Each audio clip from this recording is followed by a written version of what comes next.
It's you again. Oh, And God. what's wrong? I thought I got rid of you.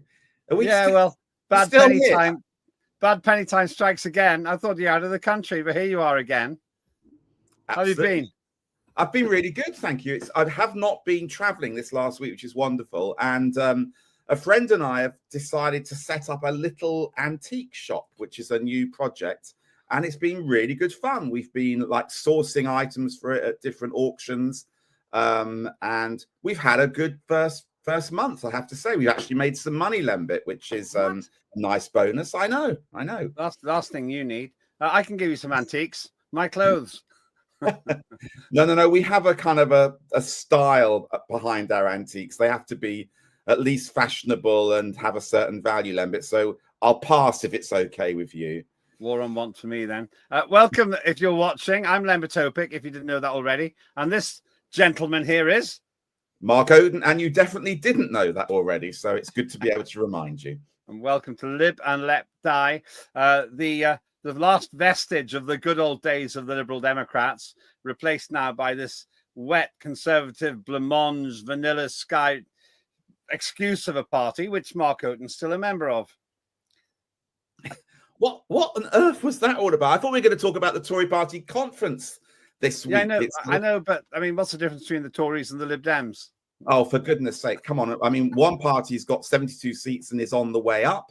The other party is on the way out. The other party's got 115 seats or something. So it's still bigger than the Lib Dems. You wouldn't know it, and you wouldn't know it. And that's one of the problems that their leader has got as they enter into the last few days of their party conference. Well, if we want to talk about that, then we better talk about the Green Party. They call themselves a party. We got to talk about them. It looks like you've been taking their policies on board, Lembit, from the way you just reacted there, because they're obviously been pushing the fact they're in favour of taking drugs, and that is why your voice went all very peculiar and very high. It's the only policy.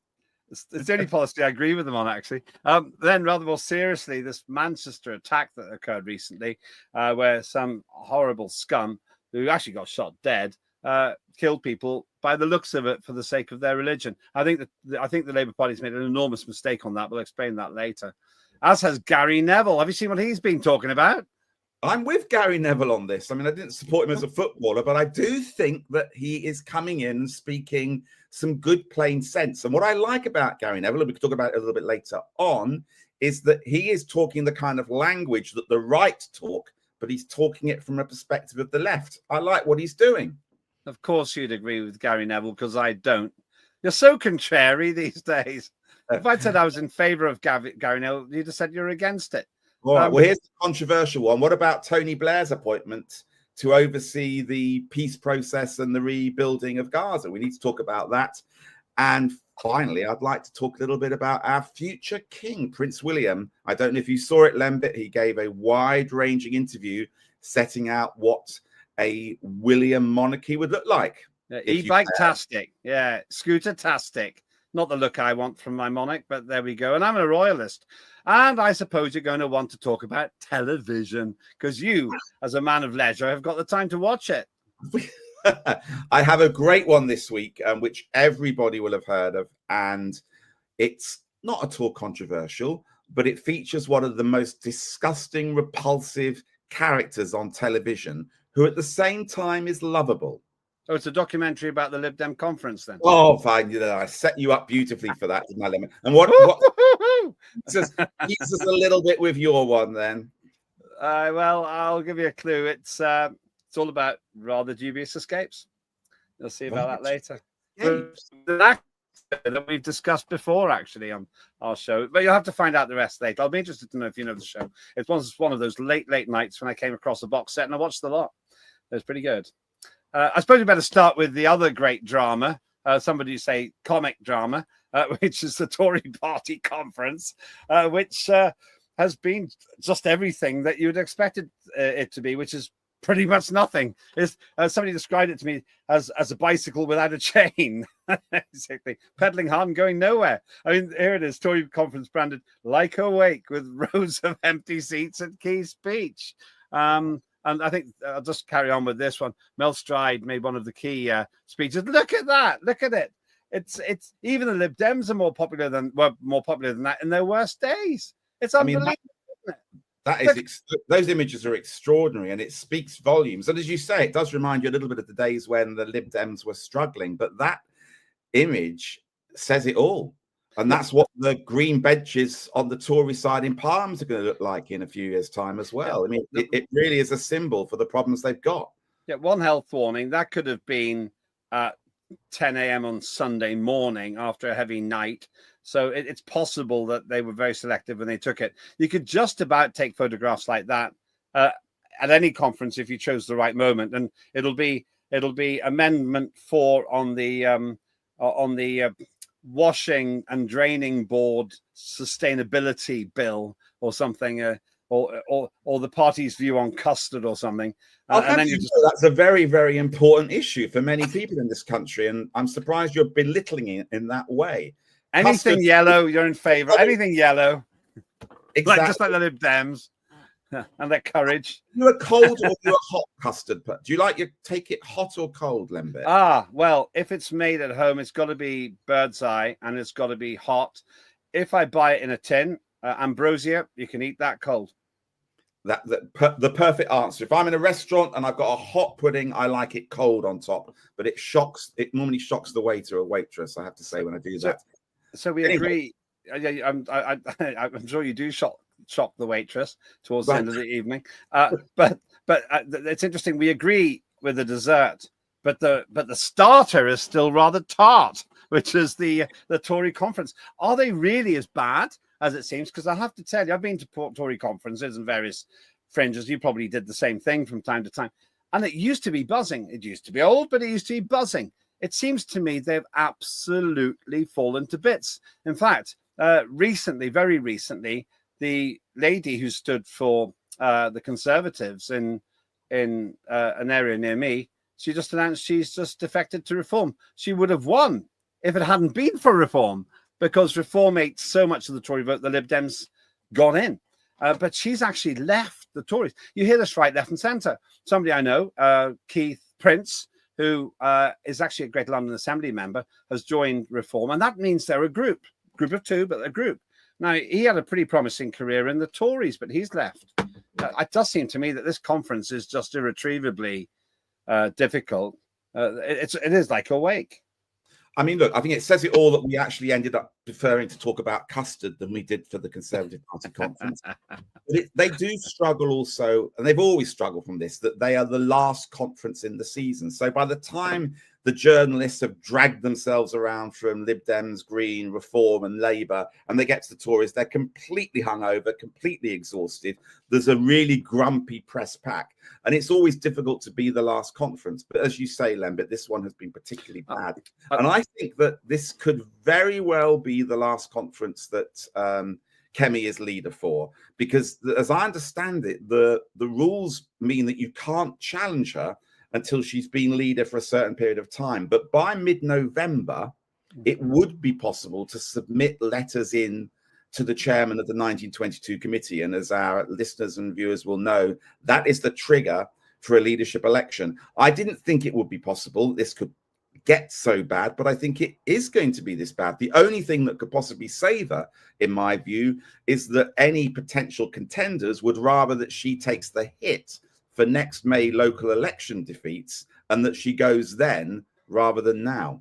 I actually don't think almost anyone in the country, and most of the Tory party, knows that what the 1922 committee is. But okay, that's fair enough. You're overestimating the level of interest I think the average person has with the minutiae of how the Tories work. But the point you're making is right. There is a system which is really involving the MPs. Doesn't involve anybody else, just the members of Parliament. And if they've had enough of her, they can get her out really easily. They got rid of the unsinkable Margaret Thatcher doing that. I have to say, I like Kemi Badenoch as a person. You still don't say her name right, by the way. It's Badenoch, not Badenoch. 1D, it's a pedantic point, but why is it not pedantic on that basis? But moving on from that, the fact is that she's a likable person, but she comes across as a reasonably good sixth form debater. She does not come across as a leader of a party, and she doesn't come across as prime minister. But the main problem she's got is she has an unfloatable. She might be unsinkable herself in a way, but she's got an unfloatable Tory party. It's not that it's sinking; it's just stuck on the rocks, and the tide's gone out, and it just sits there with the propellers spinning and nobody wanting to board. Yeah, I mean, if you want to carry on the analogy that you could argue that changing the leader is like changing the deck chairs on the top of the Titanic, for sure. And I think that the problem that they have is much more than the leader. It is fundamentally, it feels to me like one of those points in history where a party genuinely could disappear. And, we've seen this happen maybe every 100 years or so, that a party comes to a point where it has just run out of its purpose of being. And I think the Tory party has got to that point now.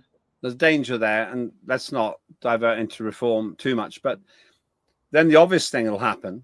They'll all go into reform, and reform becomes Tory 2.0. Now, I've talked about that with reform before, and I don't think they fully understand the danger here. The danger is exactly what Nick Clegg did to the Lib Dems. He materially changed the character of the party by putting his own people in. And I know you were part of what used to be called the Orange Book. Nobody's going to remember what that is either. But there was this group that changed the way that Lib Dems worked and ultimately led to disaster.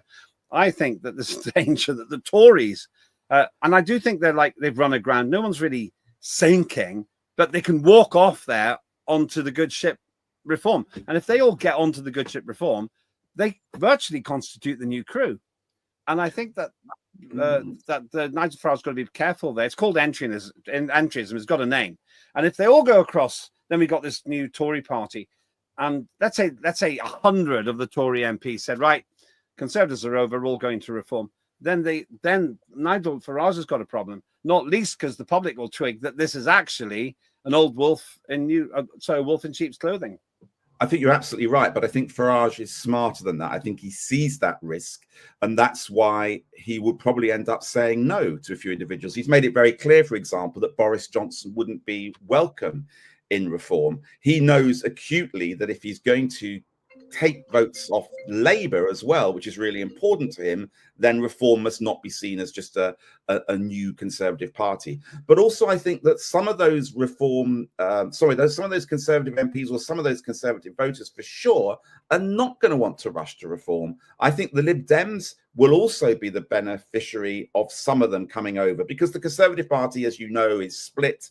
And those on the right will be tempted with reform, but those Ken Clarke kind of moderate pro-European Conservatives, they must be looking for a home now.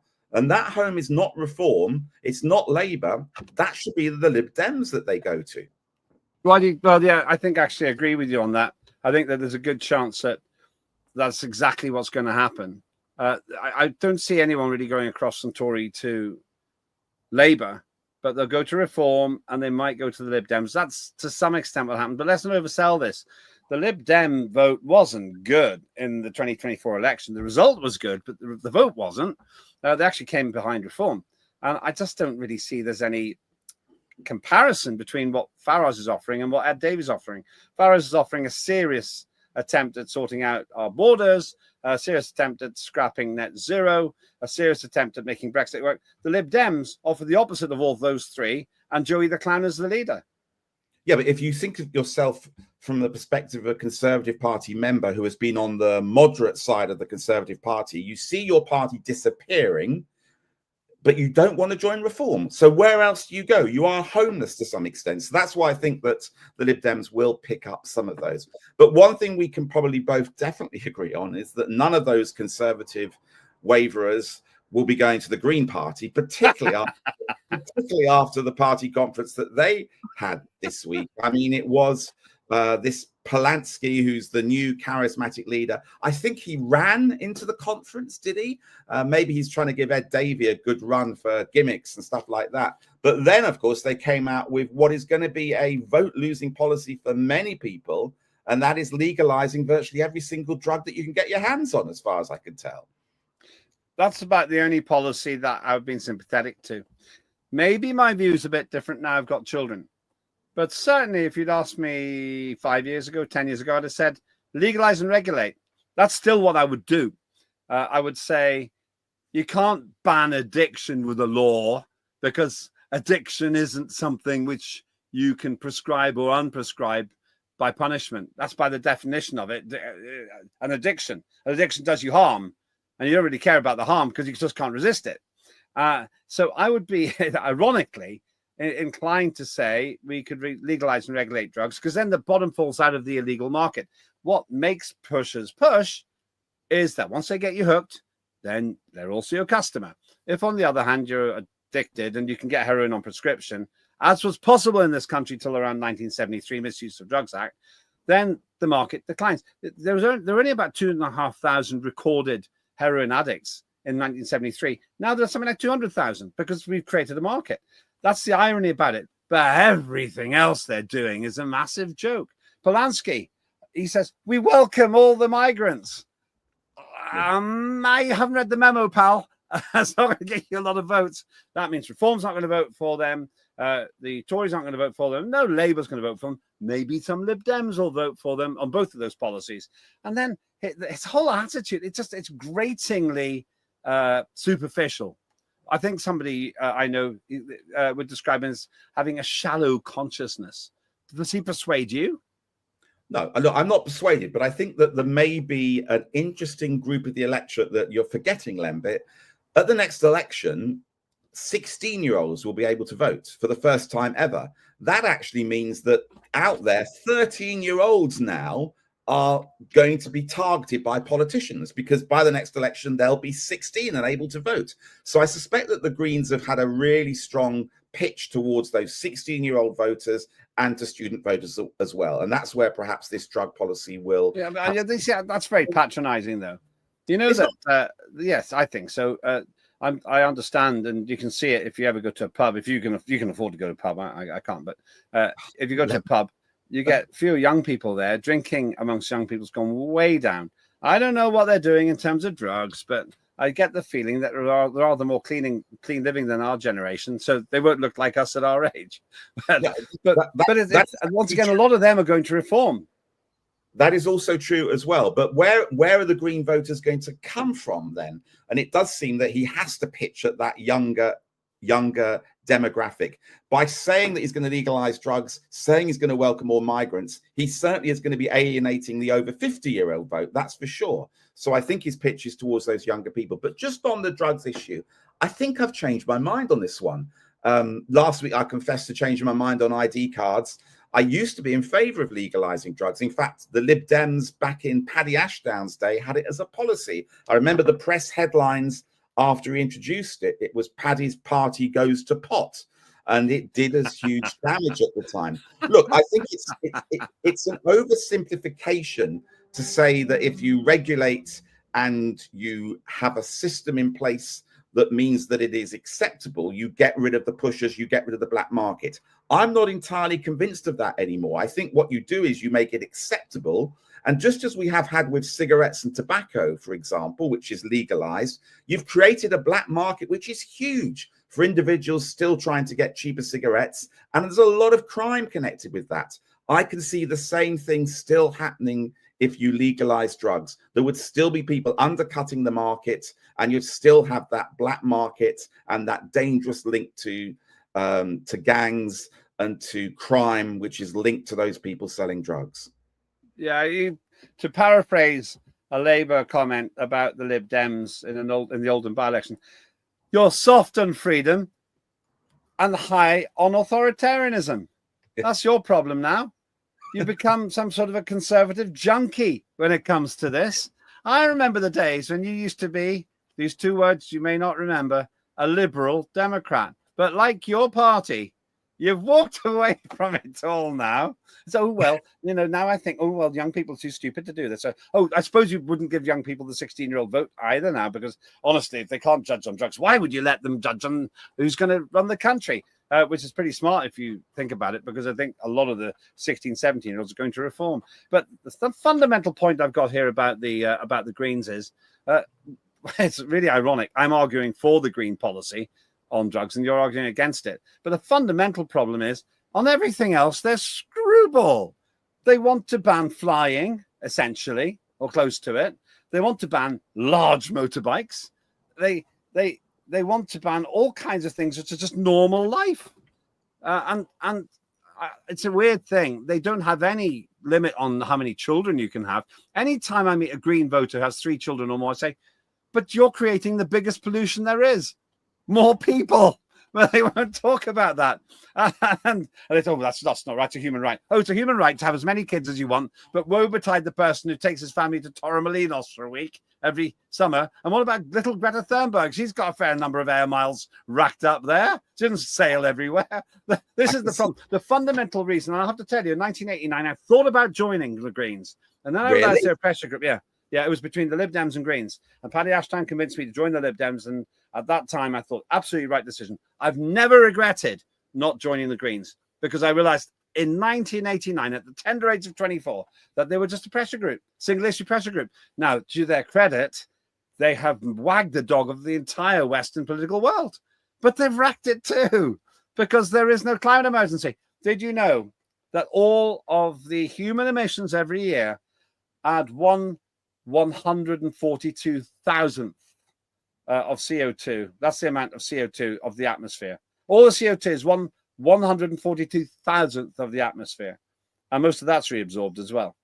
And that's a fundamental thing. They talk utter drivel. They don't understand the science. And when you say things like that, they go, oh, no, but there's a climate crisis.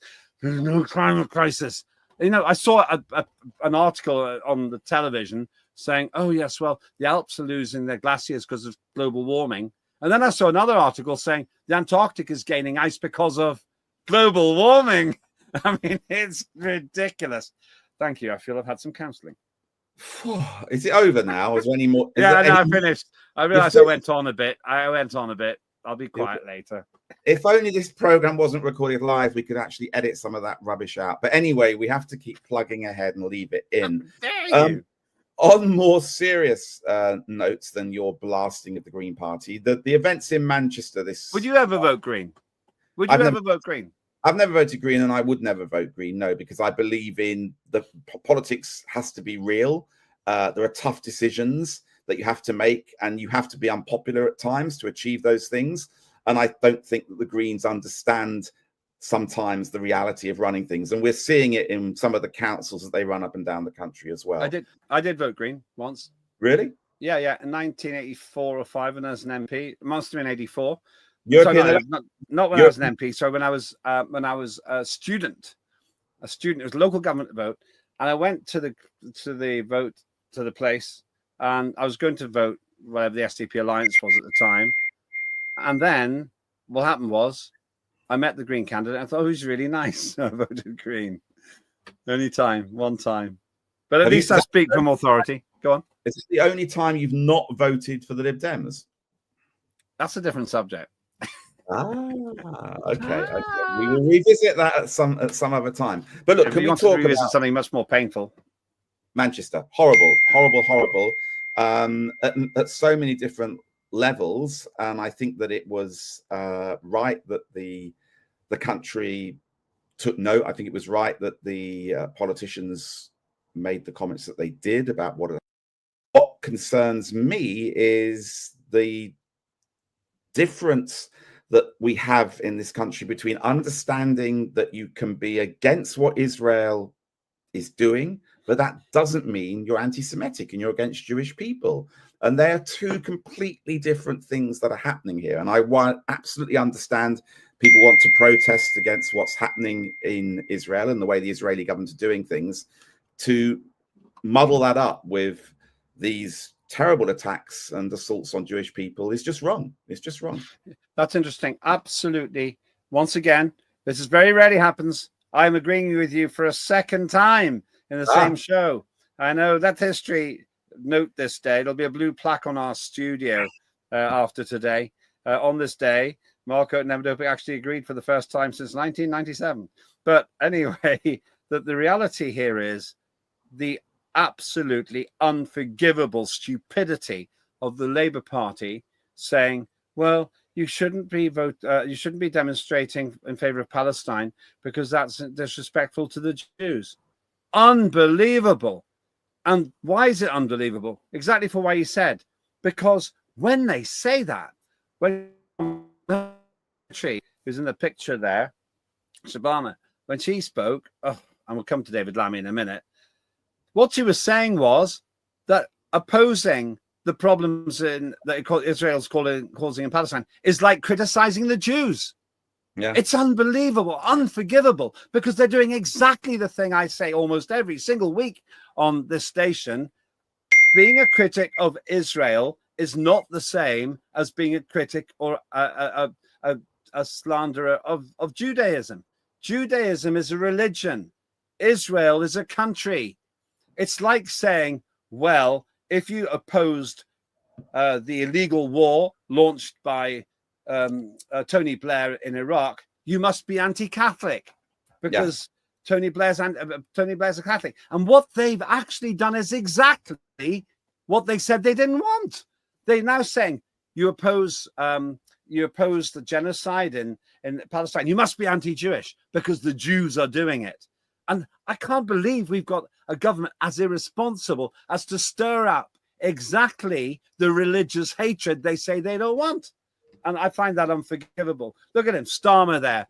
Say, I would ask them not to demonstrate in favor of Palestine because it's disrespectful to the Jews. Nothing to do with the Jews. Everything to do what you think about whether you like Israel or not. And it drove me crazy when I saw this, Mark. Yeah, no, I think I totally agree. And it doesn't help when they misunderstand these two issues in this way.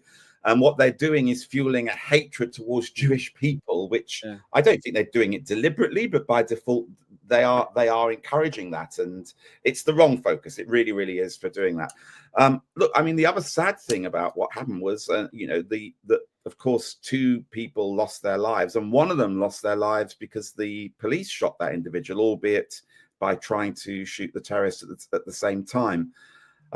Look, all round, it's awful. Will it be the last time this happens? Sadly, I doubt it will, and we will have to wait and see what happens next. But yeah, horrible events in Manchester.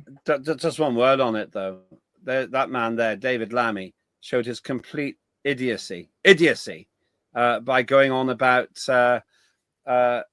his pre-prepared speech when he was being heckled. Why was he being heckled? Because the community there, presumably the pro-Israel, pro-Zionist, doesn't matter if they're Jews or not, doesn't matter. Pro-Israel, pro-Zionist community were shouting at him, how dare you, as a party, recognize Palestine? So a lot of people feel strongly about it. We're not going into that, what you and I think about it. I bet you we disagree, but we'll see. Maybe not. And he, instead of saying what he should have said, and what he should have said, I'll say in a minute, he just read this anodyne, inappropriate, badly phrased, insensitive speech, which didn't even slightly reflect the feelings in the audience. What he should have said is, I know a lot of people feel very strongly about decisions made by the Labour government. I'm willing to discuss that. But for the next 20 minutes, we're here to remember the dead. And whatever you think about the politics, let's respect the honour of two people who never deserved this. And perhaps we can grieve and honour them together. If he'd said that, the heckling would have stopped. But he was too stupid to do it.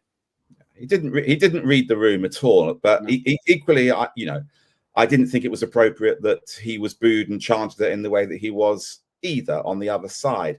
I wonder whether, with hindsight, it was perhaps the wrong decision for all the politicians to suddenly flood to Manchester in the way they did. You had Andy Burnham, even Angela Rayner, Lucy Powell, David Lammy, the Home Secretary, Keir Starmer, half the cabinet were there. Was that maybe an overreaction? Should Keir Starmer have actually flown back from his conference in Denmark?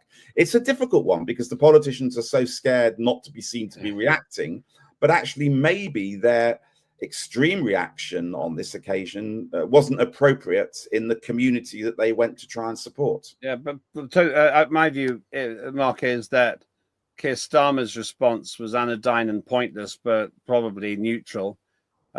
Sending Lammy there was a huge mistake because he just doesn't have the mental agility to cope with it. I mean that literally, not just poking fun at him. That's what I think. In fairness to Angela Rayner, who I have very little respect for, she is a Manchester MP. And so I think she was entitled to be there. Andy Burnham, he had to be there. So my problem is all these other people freeloading their way up to look like they cared. I just think it was rather transparent. And why? Because of the total mixed messages of Keir Starmer. For 2 years, Israel's got a right to defend itself. And then suddenly, but I'm going to recognize Palestine. It's exactly the opposite. He's actually given a completely U-turn type message. And that's why they were heckling Lammy. Well, but he could have got away with it by saying, this isn't the time or the place. I'll stay here as long as you like and talk about it. But please, let's spend the next half hour honoring the dead. Yeah, you're 100% right on that. And we'll come on to Palestine after the break. But before we go to the break, I mean, there's obviously a very, very heated atmosphere about protests at the moment. Where do you stand on this? Because I imagine you're with me that you want to defend the right of individuals to be able to protest. That said, the police have got a valid point about the fact their resources are hugely stretched in actually having to police these protests. I absolutely support the right of these people to protest. I haven't got much time for Palestine Action, or whatever they're called. They cause millions of pounds worth of pointless damage to an aircraft. Who's paid for that? We do. We pay for that. It's a bit like the Just Stop Oil people. They don't really win friends by damaging state-owned property, taxpayer-owned property. But notwithstanding that, if I was Home Secretary, I'd say whether I agree with you or not isn't the point. Demonstrate, but here's the quid pro quo. Here's the deal. Don't hurt people, don't harm property. You can inconvenience people, but don't harm people. Don't hurt people, don't harm property. And then you can do what you like.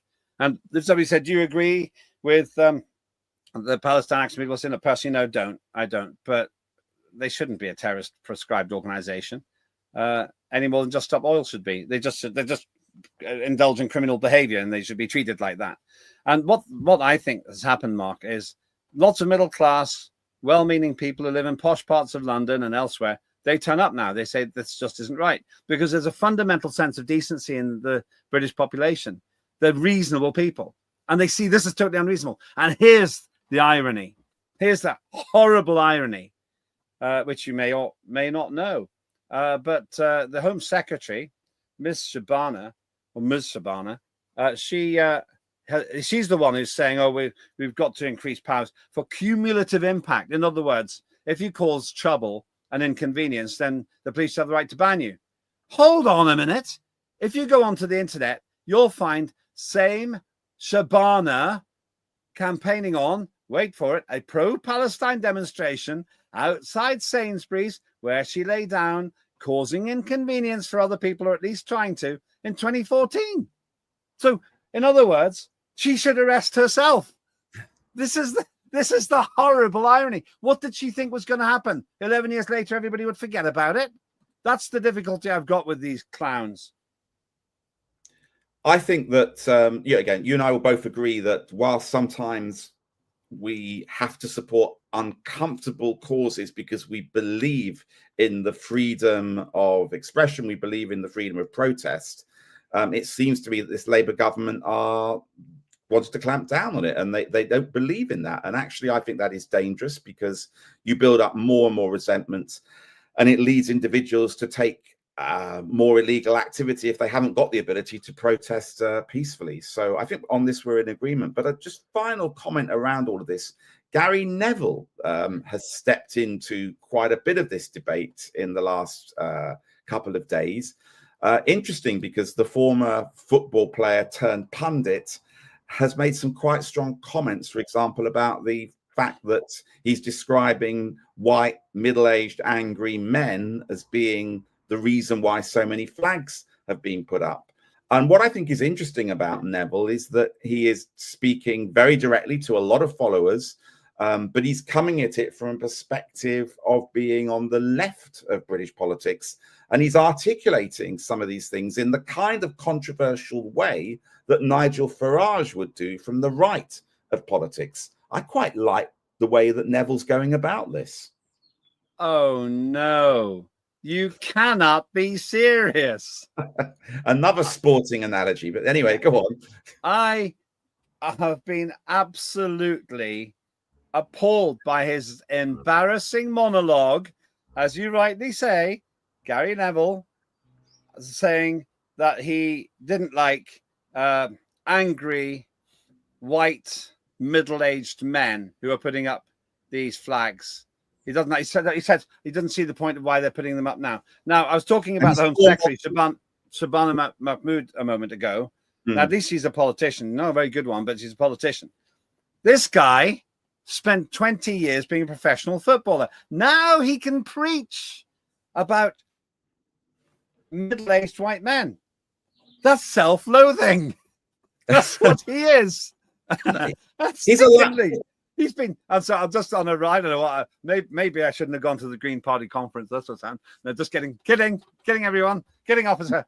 Basically, he's a professional footballer for 20 years. I've been a professional politician like you for 40 years. That means, by his logic, I am twice as entitled to preach to him about football than he is to preach to me about politics, Mark. Look, I've argued that the left needs to start to express itself in the ways in which the right does. So actually having somebody like Gary Neville who talks in this way directly to lots and lots of followers, not just Manchester United fans, but people that watch him on Sky Sports and other channels, is exactly the kind of figurehead that the left need. Because yes, this guy, whether you like it or not, is much more articulate than our prime minister, is much more articulate than most of the cabinet are, and has a way of reaching out. So actually, I think that Neville is good. I think he could be a politician. I mean, why are you laughing, Lembit? Why are you go on then? You're ridiculous. It's not ridiculous. The guy's a good communicator. He can get a message across. He's talking out of his backside. He's criticizing himself. He's an angry white middle-aged man who knows pretty much nothing about politics. To use a football analogy, when it comes to political goalkeeping, he's completely offside. I mean, the guy doesn't even know. He just doesn't know what he's talking about. Also, you're scoring an own goal here because Neville is now a successful businessman. He does know and understand what the real world is. Some of the projects and the things which you get involved in are very community-based. He's seen how you can turn poverty around in some of his projects. Listen to what the guy does. He's not a one-trick pony. He's trying to keep the red flag flying here, but instead I'd give him the red card. Well, the flag he wants to tear down is certainly not red. It's red, white, and blue. Yeah, but the point here, right? He says, oh, he doesn't see the point of why these flags are going on now. He's one of the very few people in Britain who used to wear the flag. He used to wear it as his uniform when he was representing Britain, and he doesn't see why some of the rest of us might want to put them on flagpoles. You go to America and you see the stars and stripes all over the place on flagpoles. You've been there, and they're proud. Gary Neville really provoked me. He's barely more intelligent than David Lammy. If he carries on like this, he's going to end up on the Labour cabinet. You are such an intellectual snob. Every single program, you go on about the intelligence of our politicians, and that's just not right. The politicians are not just about whether they've got academic qualifications, and you belittle people like Gary Neville and others just simply because they haven't got the kind of qualifications you expect from politicians. Listen, they belittle themselves by the stupid things they say. That's what's wrong. Our producer is saying that we are well beyond extra time and we need to take a break. Go and have a suck on an orange or something else, and we'll come back and discuss Palestine after this break, okay? Okay. Hello, I'm Basil Valentine, and this is Unprecedented TV, unfiltered, uncensored, unprecedented, the home of free speech here on the internet. Do please like and subscribe over at YouTube. Follow us on X, and remember, I'm on air every day, Monday to Friday, 1 p.m. for Ascending Order, your daily news edit with live guests and all the genuinely most important stories from around the world. Don't allow yourself to be propagandized by the corporate media. Forget the world at one on Radio 4. Join me, Basil Valentine, instead, 1 p.m. on X, Monday to Friday, also on YouTube. And I'll see you all very soon. Right, Lembit. That Basil Valentine's doing all right. Did you see where he lives? Yeah, he's got a nice book collection. Mine's all falling around. Actually, I've got my books on a pair of old skis, which I thought was a really, really cool idea. And yeah, exactly. It didn't work. This is the view from my window. Yeah. Have you calmed down now during our little break there? Because you were getting rather. As long as you don't raise another really provocative person, I should make it to the end of the show. Yeah. Okay, so let's talk about Tony Blair then. That's No. What am I doing to you? I'm killing you. Look, we need to talk Tony Blair. Serious. Let's have a little look. We're really talking about him, are we now? Well, we're not the ones joking about that earlier on. Donald Trump is talking about him. I think that we've got some clips of Donald Trump actually saying why he thinks that Blair should be the guy to run the task force, which is going to be looking at the future for Gaza. This is eternity. Make me more angry if you have to listen to him. Oh, we do. Forever. Okay. To ensure the success of this effort, my plan calls for the creation of a new international oversight body, the Board of Peace, we call it, the Board of Peace, sort of a beautiful name, the Board of Peace, which will be headed, not at my request, believe me, I'm very busy, but we have to make sure this works. The leaders of the Arab world and Israel and everybody involved asked me to do this, so it would be headed by a gentleman known as President Donald J. Trump of the United States. That's what I want, is some extra work to do, but it's so important that I'm willing to do it, and we'll do it right, and we're going to put leaders from other countries on, and leaders that are very distinguished leaders, and we'll have a board, and one of the people that wants to be on the board is the UK former Prime Minister, Tony Blair, good man, very good man, and some others, and they'll be named.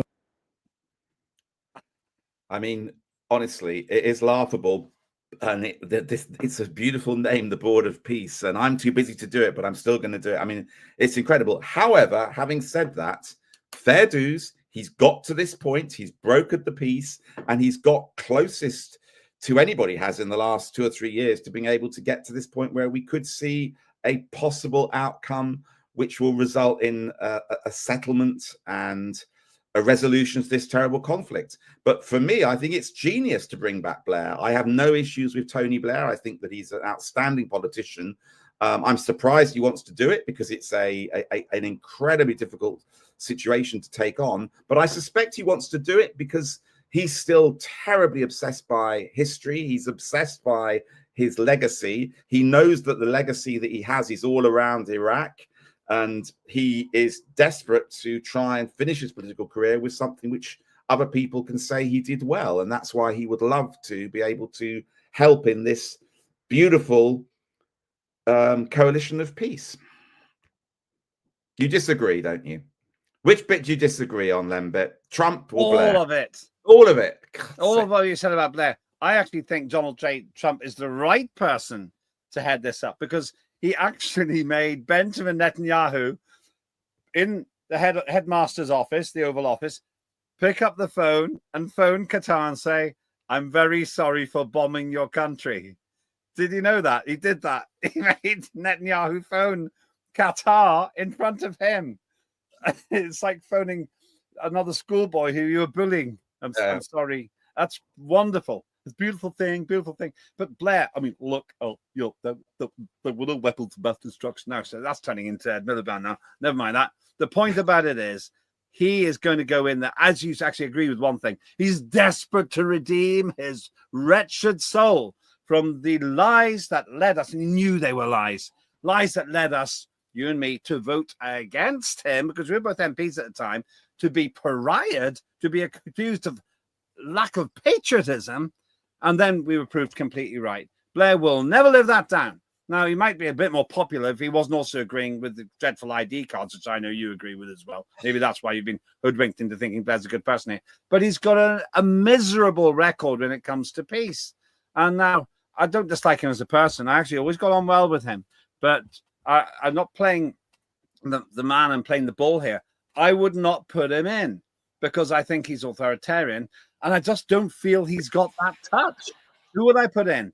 If we only had someone like Mo Molam, Paddy Ashdown, someone like that, actually, although it would never be palatable to Israel, Jeremy Corbyn, because at least he's got a soul.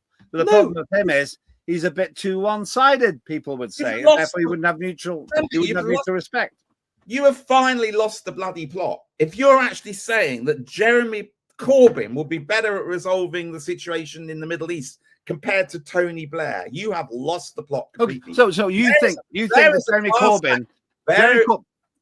Sorry. No. I would love you to dig the grave even deeper. All right, carrying on. But for whom? The point is, Jeremy Corbyn would be palatable to the Palestinian side, but very problematic to Israel. But I think Tony Blair's equally palatable to Israel, but not palatable. I accept that. But that wasn't the point I was making. There's a question of empathy. I don't think Blair gets it. And that's the difficult. Mo Mowlam would have got it. She'd have gone on well with both sides. There's a guy called George Mitchell. He's not very well known. He would have been good at both sides. Bill Clinton would have been good because whatever he was getting up to in the Oval Office, he was a pretty good negotiator. I just don't think Blair can carry it across both sides. Now, on the one point, you make a fair point, actually, about Corbyn. He doesn't appeal to both sides, but nor does Blair. We need somebody who can talk to both sides, and they're very short supply at the moment because we've got a complete deficit of decent politicians. I think it's interesting that, Trump, I think, has done a great job getting it to this stage, but I don't see him as being a finisher. I think that once he's said, right, okay, I've got a peace process in place, I've got this board of peace, he moves on. His mind moves on. It's a box ticked. He's not got the level of detail that is required to be able to see this through, to have the level of concentration to see this through. I think that by bringing in somebody like Blair, who desperately needs it, who's not got much else to do at the moment, you will have somebody of intellect and of detail. And let's not forget that Blair is also able to call on a lot of other former world leaders. He's got a great connection with other individuals around the globe. And it may very well be that he can bring together the kind of people that can talk to both sides. So look, I think it's a good announcement from Trump. I think it's a good breakthrough. And I think it's a good thing that Blair is going to be there. The jury, however, remains very much out as to whether this can last. You know, we've seen a few false dawns before, and we know how strong feelings are running on both sides on this issue. So, you know, whoever takes it on, whether it's Blair or somebody else, we wish them the best of luck. Yeah, I agree with you on that. There's much more to say here, but we are kind of close to the limit and time-wise. I would simply say the problem with Blair is he's not palatable to both sides. And in fairness, nor is Corbyn. But we should, if only, be able to have a time machine and get somebody like Nelson Mandela or those other people I mentioned. We have such a shortage of truly great statesmen. And that, I think, is really harming the world. I mean, that leads us nicely on to a statesman in the making, Prince William, who I don't know if you saw it, Lembit, but in the last week or so has given one of his most open interviews yet to the star of Schitt's Creek, as it happens. But it was an interesting interview because he started to touch on what kind of king, what kind of monarch he would be. And this is a really difficult balancing act, because of course when you say, well, I want to do this, I want to do that in the future, you're immediately going to be accused of saying, so you're currently saying that the current king and your dad has got it wrong. It's a balancing act, but I think he pulled it off beautifully by saying, look, he's still very committed to the institution of the coronation and those various pageantry things that you see with the monarch, but also setting out, look at what I'm doing now, look at how I've taken on the estates and the work that my father used to do when he was Prince of Wales. See how I operate. I have a WhatsApp group. You know, I'm very accessible. I think it was a good interview. Interestingly, he did also mention the H word, Harry. He said it very briefly, but he said it once. And the fact that he actually uttered it is being seen by some as the beginnings of a thawing in that very, very frosty relationship. Are you a monarch? Where are you on the monarchy? I see. You actually and I went to Highgrove once, and you introduced me to Prince Charles. Yeah. I seem to remember that, and I seem to remember that the now Queen had a cold, and we were in Highgrove, weren't we? Yeah, Highgrove. Yeah, we were. I introduced you. I know King Charles as it is. I'm a monarchist. I think that they are a great institution. They get lambasted and criticized all the time. Probably unprecedented TV viewers say, how dare you? You should be a Republican.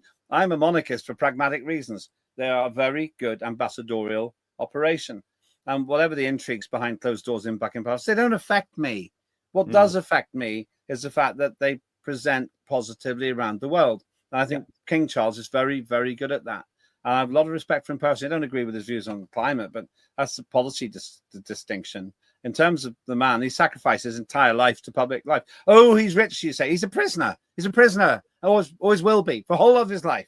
And whatever criticisms you make of him, I find him to be a good and honourable soul. And look, he played a blinder with Donald Trump a couple of weeks ago, which can't have been easy. And he rolled out the red carpet and more. That has done us huge favors in keeping that special relationship going. So I'm with you. I'm a great monarchist, but I also look forward to a time when the monarchy can evolve and develop. And I think that in Prince William and in Catherine, the monarchy is safe for the future, and that's something we couldn't have been that sure about maybe 5 or 6 years ago. I would say I like where King Charles has taken it. I like Charles III and where he is with it. He's quite political, but he's a bit more discreet about it than he used to be. And he has to be. In terms of where William takes it, well, he has to sound like he's progressive. They always have to say that. I don't want them to be progressive. I want them to be old-fashioned. It's a tremendous honor for me that I have had this relationship with King Charles, and I'm a loyal subject, really. And when Prince William takes it over, he'll do okay as well. He has to get on with Harry. He has to, but I suspect that relationship will never really be the same again. Sibling rivalry, whatever's gone on there. It's not for me. I don't care really, because I'm more interested in what actually happens to the monarchy. And I'm glad to say the overwhelming majority of the British population still want the king, and long they might do that too. Here. Totally agree. My God, we are agreeing an awful lot. Not much. No, probably about 20% of the time. It just seems like a lot. That's more than normal. That's more. Will we agree? Will we agree on our television choices? Let me try my one with you first. So I described it at the start of the program as probably one of the most disgusting, revolting, but lovable characters on British television. I am talking about Slow Horses and the man himself. There he is, sat in his chair, looking disgusting, hair unwashed, smoking a cigarette, farting all the time. An incredible character. Lamb is what he's known as. And he runs basically an alternative to the Secret Service and MI5. They are called Slow Horses. They're the people that have been thrown out of MI5 because they're just too incompetent. And they run this separate organization. And you know what?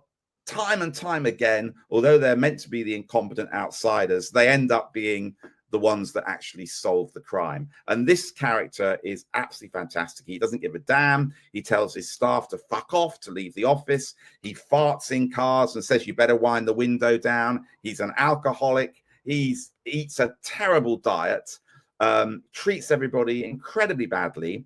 But we all seem to love him, and he gets away with it.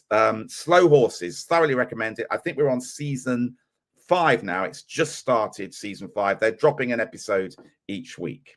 Have you seen it at all, Lembit? No. You heard I hadn't heard about it, but I do like Apple TV. You reminded me of something else I want to recommend the next time, not today's. And I want to thank you, because now we have to put the health warning at the beginning of the program because you used a bad word. There's now his editing for Moose. And there we go. Thank you. It's fart. Well, you said F off as well. Well, he says it all the time in the program. Yes, that's fine. That's the first time either of us has actually sworn properly on this show. Anybody that tunes into a program with Mark Oaten and Lembit Öpik on it have got to expect obscenity. I mean, for goodness sake. No. Anybody who tunes in has got to expect to utter an obscenity. That's all the difference in the world. You can't hear what they're saying. They can hear what we're saying. Apologies if you're caught unawares by Mark's flipping toilet filthy mouth. Filthy language. What's your program, Lembit? What's your program? I came across this little gem made over a decade ago with David Tennant. He's back again in our hit list. And it's The Escape Artist. I knew very little about it. I'm not very keen on courtroom dramas. This is much more than that. The story is that man there is in competition with another lawyer to be top dog, to be regarded as the best. And they don't really care if the person's guilty or innocent. They just want to win whatever they do. But then it gets personal. And David Tennant gets into a rather difficult situation with a very, very nasty client. That's giving nothing away because you find out how nasty he is very early on in the show. And then it's pretty mesmerizing, really upsetting at times, frustrating, brutal.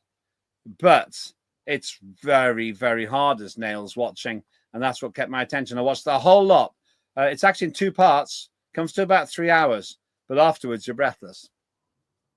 I've actually written it down, Lembit. There you go. It's the first recommendation you've given that I have actually written down. It sounds really good. And I love David Tennant. He's an incredible actor. He can turn himself to so many different parts. I think he played Jimmy Savile in the recent drama. I thought that was Steve Coogan. I thought did that. Oh, that was Steve Coogan. You're absolutely right. And that's actually another program which is back this week, Alan Partridge. I absolutely love Alan Partridge. Maybe we'll put that on one of the programs next week. You remind me a little bit of Alan Partridge. Exactly. On that note, I suspect that, yes, our producer's saying it's Steve Coogan, not David Tennant. Although I did see David Tennant in Hamlet. Bloody brilliant in that. Anyway, on that note, we should probably wind up the program. Not before we say, please do subscribe. If you like what you're watching here, what we're doing, please subscribe to Unprecedented TV on YouTube.